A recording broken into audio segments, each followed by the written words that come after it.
The Christian Bible is composed of two halves. The Bible. The Bible has an Old Testament, and it also has a New Testament and Testament. And each of these books, or each of these halves, has a number of books within them. These are kind of smaller individual sections within these larger halves, and the Old Testament has 39 of these books. And the New Testament also has books, and the New Testament has 27 of these books. So 39 and 27 leaves the Christian Bible having 66 books. So the Christian Bible is one book, but it is composed of many other or many smaller books. And actually, from the beginning of the Old Testament in from the book of Genesis all the way to the last book of the New Testament, the book of Revelation, all the books in between were written by many different authors over almost 1,600 years, but still just one book composed of 66 books. But each of these many books can be kind of grouped together. So there's 39 books. There's a section called the Law.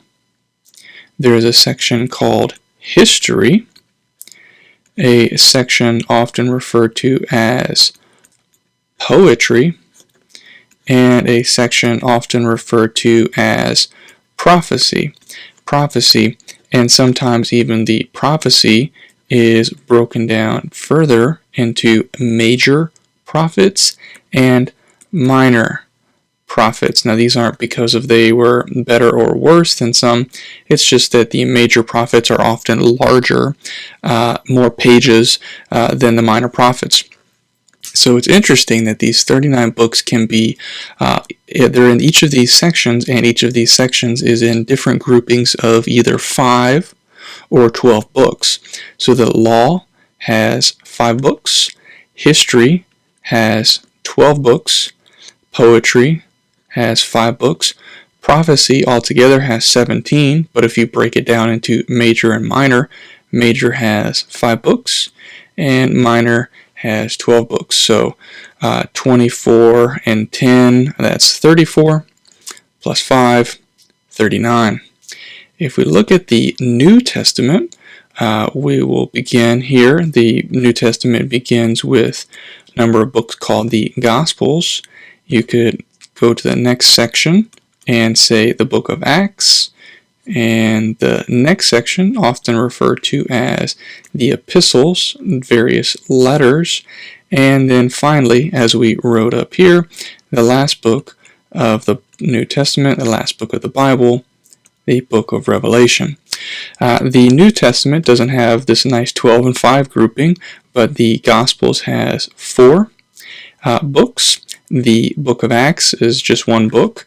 Also, the book of Revelation, just one book. And so 5 and 6 minus 27, 21 books here.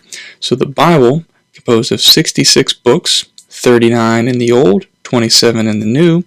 The Old Testament can be broken down into 4 major sections, with prophecy broken down even further. 5 books in Law, 12 History, 5 Poetry, 5 major prophets, 12 minor prophets. The 27 books of the New Testament, 4 books in the Gospels, book of Acts, 21 epistles, and the concluding book of the New Testament and the concluding book of the Bible is the book of Revelation.